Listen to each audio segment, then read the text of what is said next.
Nĩ matigari ma nyũmba cia bamĩrĩ makĩria ma 20 iria cituĩtwo mũhu thutha wa mwaki gũtuthũka nyũmba-inĩ ĩmwe na gũtamba na njĩra nene nyũmba iria ciriganĩtie.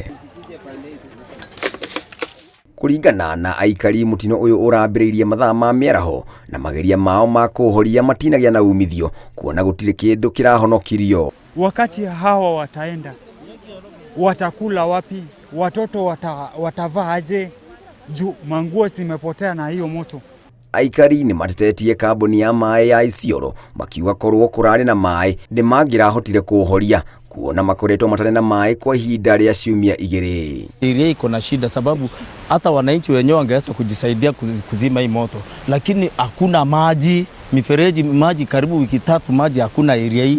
Watu wanahangaika, wanatumia borehole ambayo ni ya shule hii kwa hapa chini. Patrick Muniaru na ũrĩa nĩ mũtongoria wa andũ ethĩ wadi-inĩ ya Blampesa nĩ okĩrĩire thirikari ya kauntĩ nĩ kwaga kũgĩa na mĩtaratara mĩandũku ya kũrũa na mĩtino ta ĩno, kuona thengia ya mageria ma aikari gũkinyĩra maabitha a kũrũa na mwaki kauntĩ ĩno gũtirĩ ona ũmwe ũrekinyirie. Na tunaomba gavana wetu, tafadhali, kama unatupenda kama jinsi tunavyokupenda, ingililia kati hii suluhu ya kila siku janga la moto, tupate suluhu once and for all. Hatuna mengi, ni kuomba tu Red Cross muingililie kati.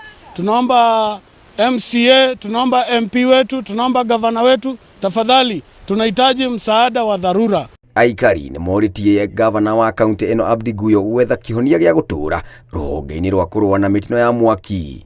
Handũ-inĩ ha Inooro TV, njĩtagwo Ngũnjiri wa Wanjohi.